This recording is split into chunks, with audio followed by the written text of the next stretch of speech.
నమస్తే, welcome to ఉన్నది ఉన్నట్టు. వడ్డించేవాడు మనోడైతే ముక్కలు అవే పడతాయని, పాలించేవాడు మనోడైతే మనం ఆడిందే ఆట పాడిందే పాట అవుతుంది. మీది తెనాలే మాది తెనాలే అన్నట్లు ఆప్ గుజరాతీ మే గుజరాతీలా వ్యవహరించారు ఆ ఇద్దరు వ్యక్తులు. పవర్ ఒక చేతిలో ఉంటే ఆ పవర్ను అందించే పైసలు ఇంకొకరి చేతిలో ఉన్నాయి. దేశం దాటిన వీరి దందా ఖండాలకు విస్తరించింది. నా అన్వేషణ అంటూ ఈయన దేశాలు తిరిగొచ్చాక ఆయన అక్కడ వాలిపోయి అన్నీ కొల్లగొట్టేస్తారు. $1కు 87 రూపాయలు వస్తున్నా ఆయన సంపద తగ్గటం లేదు. ఈయన సోకులు తీరటం లేదు. ప్రధాని అదానీ మైత్రి బంధం అలాంటిది. వడ్డించేవాడు ఎవడైనా వండేవాణ్ణి నేనేరా అంటూ ముందుకొచ్చాడు ఒకడు. షేర్ మార్కెట్ను మాంసం ముక్కలా తింటున్న అదానీ గొంతులో వెలక్కాయ వేశాడు. అంతే, సింగిల్ సిట్టింగ్లో 8 లక్షల కోట్లు స్మాష్ అయ్యాయి. అప్పటి వరకు మార్కెట్లో దూసుకుపోతున్న అదానీ షేర్లు అదో పాతాళాన్ని చూశాయి. దెబ్బకు మింగలేక కక్కలేక అదానీ చస్తే ఏం చేయాలో పాలుపోక ప్రధాని సైలెంట్ అయ్యారు. ఆ ఒక్క నివేదిక భారత్లో భూకంపాన్ని పుట్టించింది. అదానీ షేర్లు అంటే హై అండ్ హార్స్ పవర్ కలిగిన సూపర్ కార్ అనుకున్న మదుపరులకు ఆ రోజు మద్యం మత్తు ఎక్కినట్లు కళ్ళు బైర్లు కమ్మాయి. ఇంతటి సంచలనం సృష్టించింది హిండెన్బర్గ్. దాని వెనుకున్నది Nathan alias Nate Anderson. Scene cut చేస్తే హిండెన్బర్గ్ను మూసేస్తున్నట్లు నేతన్ అలియాస్ నేట్ ఆండర్సన్ ప్రకటించారు. మరి ఈ నిర్ణయానికి కారణమేంటి? దీనికి వెనుక ప్రధాని అదానీ ఉన్నారా? అదానీ ప్రధాని కంటే పెద్ద శక్తే పనిచేసిందా? Let's watch.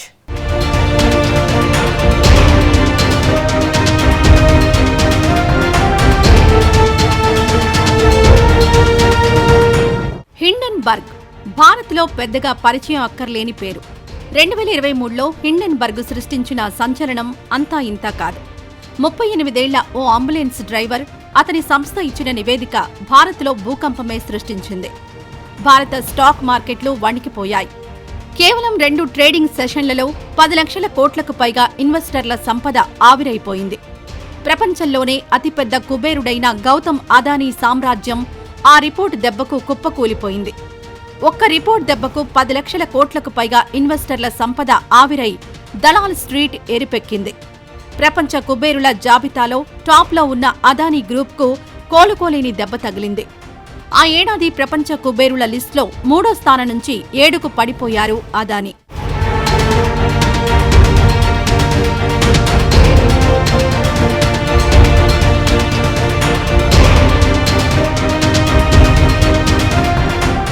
హిండెన్బర్గ్ రిపోర్ట్ కేవలం అదానీనే కాక ఆయన్ను నమ్ముకున్న అనేక ప్రభుత్వ, ప్రైవేట్ రంగ సంస్థలను కూడా ముంచేసింది. ఆయనకు అప్పులిచ్చిన ఎస్బీఐ, పెట్టుబడులు పెట్టిన ఎల్ఐసికి కూడా హిండెన్బర్గ్ వణుకు పుట్టించింది. మరోవైపు అదానీ గ్రూప్ షేర్ల నష్టాలతో ఎస్బీఐ స్టాక్ కూడా అప్పట్లో భారీగా పతనమైంది. దీంతో ఈ ప్రభుత్వ సంస్థల్లో డిపాజిట్లు చేసిన ప్రజలకు కొన్ని రోజుల పాటు కంటి మీద కునుకు లేకుండా పోయింది. ఇతర బడా వ్యాపార సంస్థలకు వణుకు పుట్టింది. అదానీ అక్రమాలకు కేంద్రంలోని మోడీ ప్రభుత్వం మద్దతునిస్తుందని ప్రతిపక్షాలు తీవ్ర విమర్శలు గుప్పించాయి. ఎన్డీఏ ప్రభుత్వం ఇరుకున పడింది. పార్లమెంట్లో అదానీ అంశంపైనే ప్రతిపక్షాలు చర్చకు పట్టుబట్టాయి. అయితే అదానీ గ్రూప్ హిండెన్బర్గ్ ఆరోపణలను తోసిపుచ్చింది. ఆ తర్వాత గతేడాది ఆగస్టులోనూ Hindenburg securities and exchange board of India chairperson Madhabi Buch, ఆమె భర్త దావల్ బచ్లపైన ఆరోపణలు చేయడం, అది కూడా రాజకీయంగా తీవ్ర చర్చకు దారితీయడం సంచలనంగా మారింది.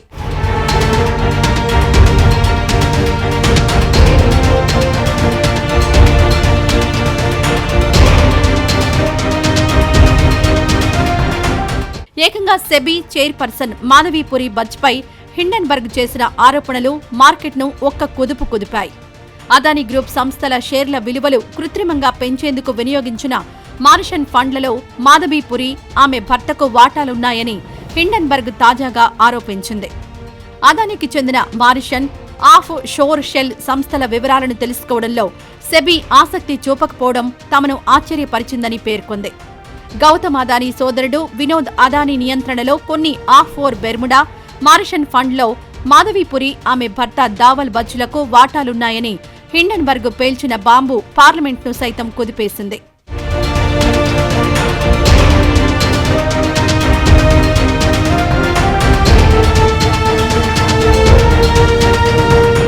పార్లమెంట్లో విపక్షాలన్నీ అదానీ వ్యవహారంపై చర్చకు పట్టుబట్టడంతో అప్పట్లో ఆర్బీఐ కూడా అదానీ అప్పులపై దర్యాప్తు ప్రారంభించింది.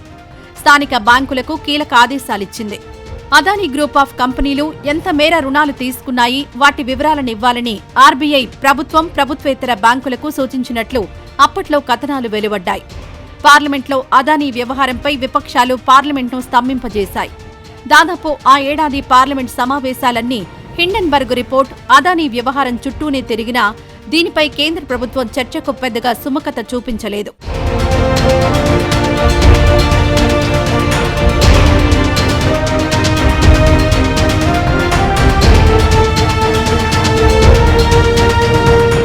అదానీ హిండెన్బర్గ్ నివేదిక వ్యవహారంపై జాయింట్ పార్లమెంటరీ కమిటీ ఏర్పాటు చేయాలని అప్పట్లో విపక్షాలు పట్టుబట్టాయి. ఆ తర్వాత సుప్రీంకోర్టులో కేసులు కూడా నమోదయ్యాయి. చివరకు విదేశీ సంస్థలిచ్చే నివేదికల ఆధారంగా చర్యలు తీసుకుంటూ పోతే భారత్లో సంస్థలు మనుగడ సాగించలేవని సుప్రీంకోర్టు పిటిషన్లను తోసిపుచ్చింది. దీంతో అదానీ గ్రూప్కు బిగ్ క్లీన్ చిట్ లభించినట్లయింది. ఇలా 2023-24 సంవత్సరాల్లో ప్రపంచ కుబేరుల్లో ఒకరైన అదానీకి కంటిమీద కునుకు లేకుండా చేసింది హిండెన్బర్గ్.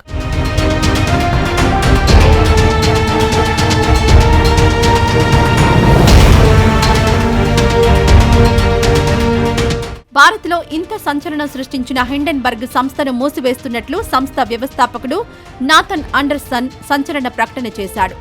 తానిప్పుడు హిండెన్బర్గ్ ని తన జీవితంలో ఓ అధ్యాయంగా చూస్తున్నట్లు తెలిపాడు. తనను నిర్వచించే ప్రధాన విషయం కాదని వెల్లడించాడు. చివరిగా అండర్సన్ ఫోన్జీ స్కీమ్లపై చిట్కాలను రెగ్యులేటర్లకు అందించిన తర్వాత తన సంస్థను మూసివేయాలని నిర్ణయించుకున్నాడు. అలాగే రాబోయే కాలంలో హిండెన్బర్గ్ గతంలో పరిశోధనలు ఎలా నిర్వహించిందో తమ మోడల్ అందరికీ తెలిసేలా వీడియోలు చేస్తానని చెప్పుకొచ్చాడు.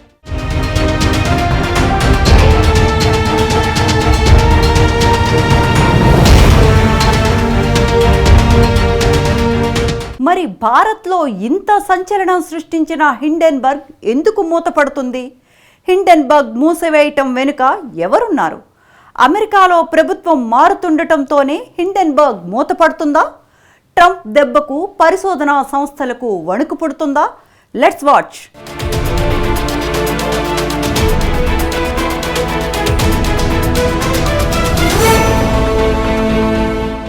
హిండెన్బర్గ్ రీసెర్చ్ సంస్థ అమెరికాలో షార్ట్ సెల్లింగ్ సంస్థగా కార్యకలాపాలు నిర్వహిస్తోంది.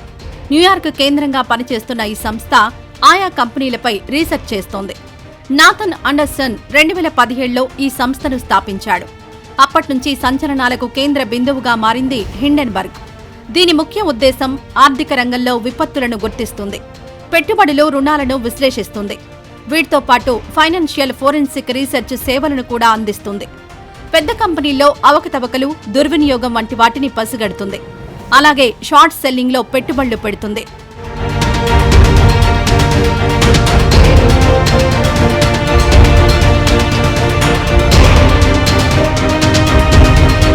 వాస్తవానికి ట్రంప్ అధికారంలో ఉన్నప్పుడే హిండెన్బర్గ్ సంస్థను నాథన్ అండర్సన్ ఏర్పాటు చేసిన బైడెన్ హయాంలో ఈ సంస్థ కార్యకలాపాలు ప్రపంచ దేశాలకు విస్తరించాయి. ప్రపంచంలోని చాలా దేశాల్లో హిండెన్బర్గ్ సంస్థ కోసం పనిచేసే వ్యక్తుల నియామకంలో డెమోక్రాటిక్ ప్రభుత్వం అండదండలు అందించిందన్న ఆరోపణలున్నాయి. ప్రపంచంలోని వివిధ దేశాల ఆర్థిక వ్యవస్థలను అంచనా వేయడం, ఆ దేశంలో సంపన్నుల జాబితా సిద్ధం చేసి వాళ్ల ఆదాయ మార్గాలు, మార్కెట్లో వాళ్ల పెట్టుబడులను అంచనా వేసి ఫెడరల్ ప్రభుత్వానికి అందించే కార్యకలాపాలు హిండెన్బర్గ్ నిర్వహించిందని అప్పట్లో రిపబ్లికన్ వర్గాల నుంచి ఆరోపణలొచ్చాయి.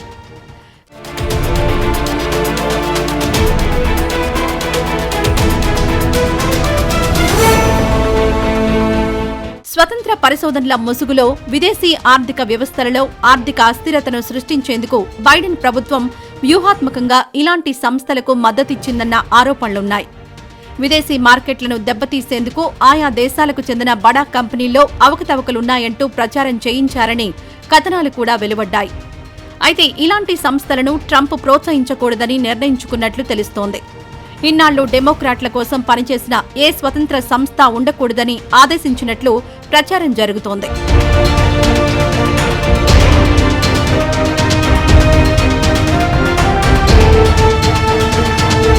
మరో 2 రోజుల్లో ట్రంప్ అధ్యక్షుడిగా బాధ్యతలు స్వీకరించనున్న సమయంలో హిండెన్బర్గ్ సంస్థ మూతపడ్డంతో అమెరికాతో పాటు ప్రపంచ దేశాల్లో చర్చకు దారితీసింది. ట్రంప్ రాకముందే హిండెన్బర్గ్ మూసివేస్తే మరి ట్రంప్ వచ్చిన తర్వాత అమెరికాలో అదానీపై ఉన్న కేసులన్నీ ఎత్తేస్తారన్న ప్రచారం జరుగుతోంది. గతేడాది నవంబర్లో అదానీపై అమెరికాలో కేసులు నమోదయ్యాయి. అమెరికా న్యూయార్క్లోని ఫెడరల్ కోర్టులో అదానీతో సహా 7 మందిపై మోసం, లంచం ఆరోపణలపై కేసు నమోదైంది. యునైటెడ్ స్టేట్స్ అటార్నీ కార్యాలయం ప్రకారం అదానీ భారతదేశంలో సౌరశక్తి ప్రాజెక్టును పొందేందుకు భారతీయ అధికారులకు $250 మిలియన్ లంచమిస్తారని వాగ్దానం చేశారని తెలుస్తోంది. ఈ డబ్బును సేకరించేందుకు అమెరికా సహా ఇతర దేశాల ఇన్వెస్టర్లు బ్యాంకులకు మాయమాటలు చెప్పారని ఆరోపించారు.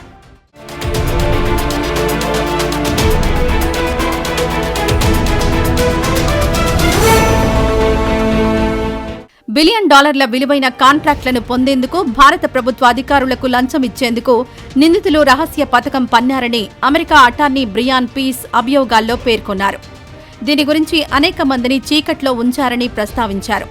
అమెరికన్లతో పాటు ప్రపంచ పెట్టుబడిదారుల నుంచి నిధులను సేకరించడానికి ప్రయత్నిస్తూనే ఉన్నారని చెప్పుకొచ్చారు. ఈ క్రమంలో అంతర్జాతీయ మార్కెట్ నుంచి అవినీతిని రూపుమాపేందుకు కట్టుబడి ఉండాలని హెచ్చరించారు.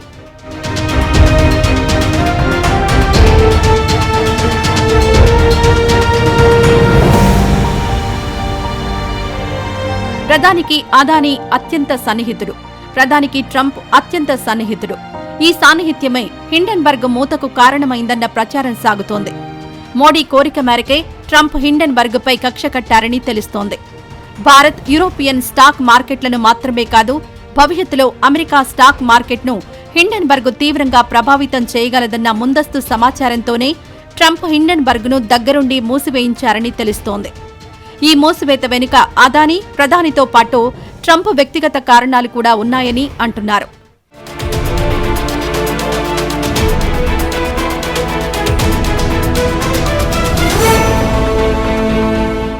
భారత్లో మోడీకి అదానీ ఎలాగో అమెరికాలో ట్రంప్కు మస్క్ అలాగే.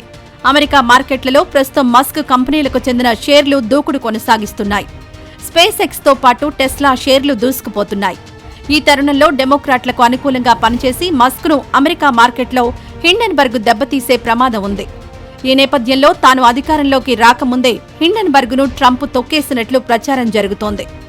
మొత్తంగా వ్యాపార దిగ్గజాలు, రాజకీయ దిగ్గజాలే హిండెన్బర్గ్ను భూస్థాపితం చేశారని చర్చ అమెరికాలో నడుస్తోంది.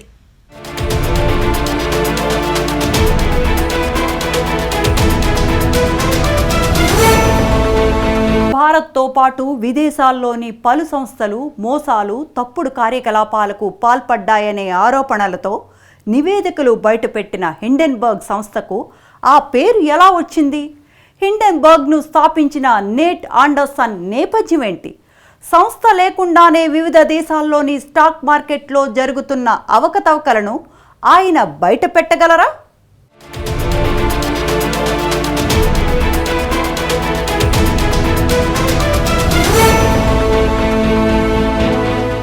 హిండెన్బర్గ్ ముఖ్య ఉద్దేశం ఆర్థిక రంగంలో విపత్తులను గుర్తించడం, పెట్టుబడులు, రుణాలను విశ్లేషించడం. వీటితో పాటు ఫైనాన్షియల్ ఫోరెన్సిక్ రీసెర్చ్ సేవలను కూడా అందిస్తోంది. పెద్ద కంపెనీలో అవకతవకలు, దుర్వినియోగం వంటి వాటిని పసిగడుతుంది. అలాగే షార్ట్ సెల్లింగ్లో పెట్టుబడులు పెడుతుంది. హిండెన్బర్గ్ సంస్థకు 60కి పైగా దేశాల్లో నెట్వర్క్ ఉంది. ఈ దేశాల్లోని మాజీ టాప్ బ్యూరోక్రాట్లు, కార్పొరేట్ కంపెనీ ఉద్యోగులు, ఆర్థిక సంస్థలతో హిండెన్బర్గ్కు మంచి సంబంధాలున్నాయి. కంపెనీలో జరిగే ఆర్థిక అవకతవకలను గుర్తించడంలో అండర్సన్కు మంచి పట్టుంది.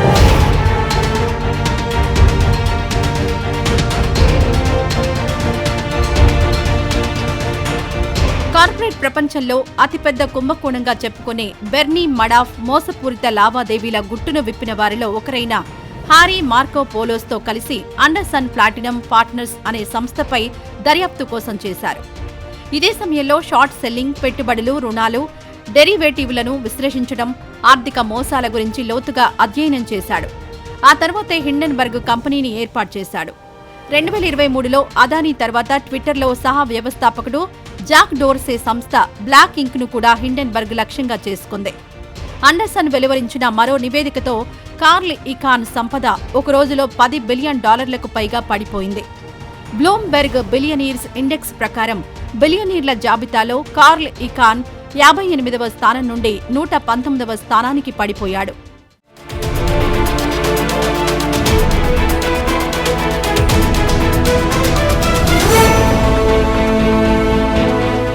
ఇన్ని సంచలనాలకు కేంద్ర బిందువైన హిండెన్బర్గ్ సంస్థను 2017లో కేవలం 10 మంది ఉద్యోగులతో అండర్సన్ ప్రారంభించారు. అమెరికాలోని న్యూయార్క్లో సంస్థను స్థాపించారు. ఆర్థిక రంగంలో మానవ నిర్మిత కృత్రిమ విపత్తులను గుర్తిస్తామని హిండెన్బర్గ్ను ప్రారంభించినప్పుడు అండర్సన్ తెలిపారు. అప్పట్నుంచి ప్రపంచవ్యాప్తంగా పలు ప్రముఖ కంపెనీలలో జరిగే అవకతవకలు, మోసాలను గుర్తించడం, పెట్టుబడులు, రుణాలు, డెరివేటివ్లను విశ్లేషించడం పనిగా పెట్టుకుంది. ఈ సంస్థ విడుదల చేసిన నివేదికలు భారత్, యూరోపియన్ దేశాల్లో, ఇతర ప్రపంచ స్టాక్ మార్కెట్లలోనూ సంచలనంగా మారింది.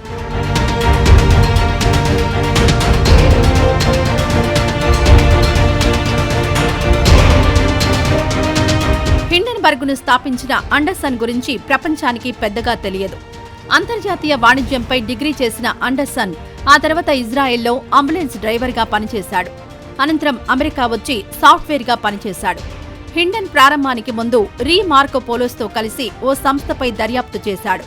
ఇక హిండెన్బర్గ్ ఒక కంపెనీ గురించి వివరాలు సేకరించాలంటే ముందు ఆ కంపెనీకి సంబంధించిన రికార్డులను సేకరిస్తుంది. కంపెనీ ఉద్యోగులతో సమాచారం సేకరించి హిండెన్బర్గ్తో సంస్థకు చేరవేస్తుంది.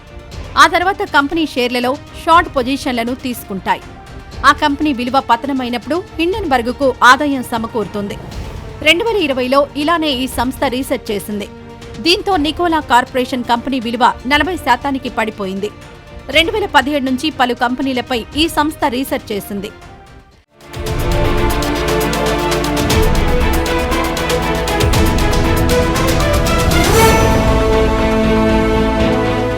అండర్సన్ హిండెన్బర్గ్ పేరు పెట్టడం వెనుక కూడా ఓ కారణం ఉంది.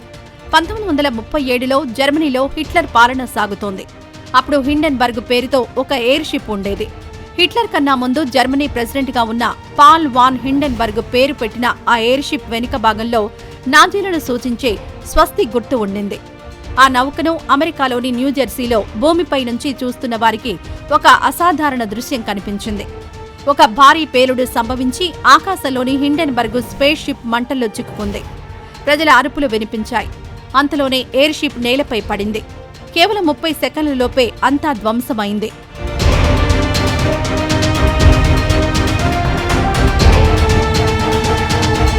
అక్కడున్న వారిని కాపాడేందుకు కొందరు ముందుకొచ్చారు. కొంతమందిని కాపాడారు.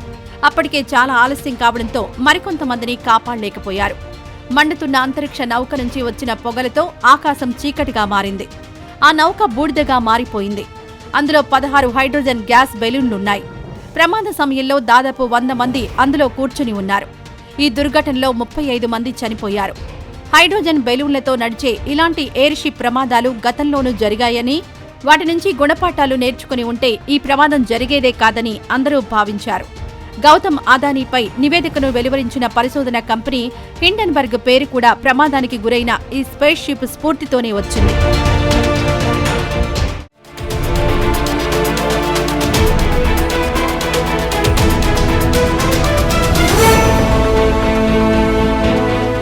హిండెన్బర్గ్ మూసివేసిన తరువాత ఏం జరగబోతోంది?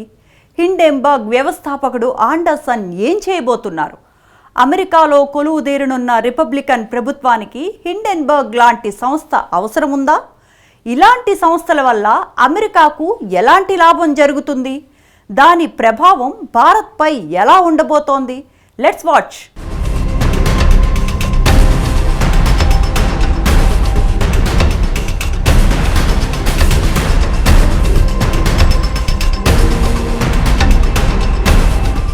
స్టాక్ మార్కెట్లో బడా వ్యాపారవేత్తలు పాల్పడే ఆర్థిక మోసాలను బయటపెట్టిన హిండెన్బర్గ్ మూసివేతతో దాని వ్యవస్థాపకుడు అండర్సన్ తదుపరి కార్యాచరణ ఎలా ఉండబోతుందన్న చర్చ ఇప్పుడు ప్రపంచవ్యాప్తంగా జోరుగా సాగుతోంది. అయితే హిండెన్బర్గ్ను మూసివేసిన ఆ సంస్థకు చెందిన ఓ ప్రత్యేక దర్యాప్తు బృందం వివిధ దేశాల్లో తమ పరిశోధనలు కొనసాగిస్తుందన్న ప్రచారం జరుగుతోంది. అయితే పరిశోధనల ద్వారా సంపాదించిన రిపోర్ట్లను ఈ బృందం ఎలా బయటపెడుతుందన్నదే ఇప్పుడు ఆసక్తికరంగా మారింది.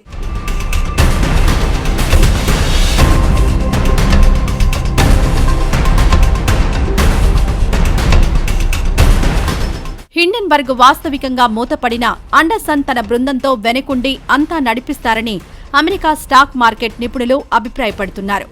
మరో కొత్త పేరుతో హిండెన్బర్గ్ లాంటి స్వతంత్ర దర్యాప్తు సంస్థ మరొకటి ముందుకొస్తుందని చెబుతున్నారు. అయితే ట్రంప్ ఉన్నంతకాలం అండర్సన్ సైలెంట్ గానే ఉంటారని తెలుస్తోంది.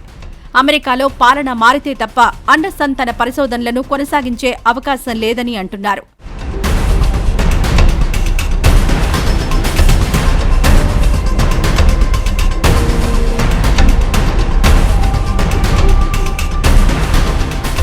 డెమోక్రాట్లకు ఎలా అయితే హిండెన్బర్గ్ ఉపయోగపడిందో అలాగే రిపబ్లికన్ ప్రభుత్వానికి కూడా హిండెన్బర్గ్ లాంటి సంస్థల అవసరాలు ఉంటాయన్న అభిప్రాయాలను విశ్లేషకులు కొట్టి పారేయడం లేదు. విదేశీ మార్కెట్లను టార్గెట్ చేసి ఆయా దేశాలను ఆర్థికంగా ఎదగకుండా చేసే వ్యూహాలను అమలు చేయాలంటే హిండెన్బర్గ్ లాంటి సంస్థ రిపబ్లికన్ ప్రభుత్వానికి కూడా అవసరమే అని చెబుతున్నారు. ప్రత్యక్ష యుద్ధం కంటే వాణిజ్య యుద్ధానికి ఎక్కువగా మొగ్గు చూపే ట్రంప్ ఇలాంటి వాటిని ప్రోత్సహించే అవకాశాలే ఎక్కువన్న అంచనాలున్నాయి.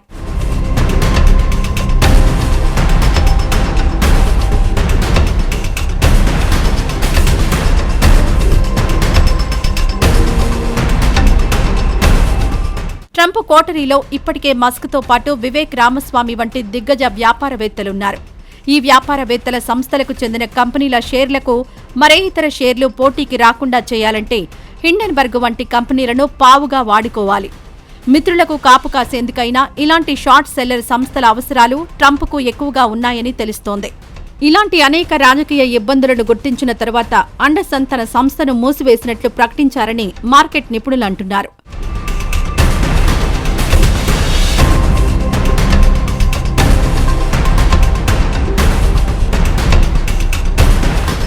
మొత్తంగా హిండెన్బర్గ్ అటు అమెరికా ఇటు భారత్లలో సంచలనాలకి కేంద్ర బిందువైంది. ఆ సంస్థ ఇచ్చిన నివేదికలు దేశంలోని ప్రతి వ్యక్తిని పరోక్షంగా ప్రభావితం చేశాయి.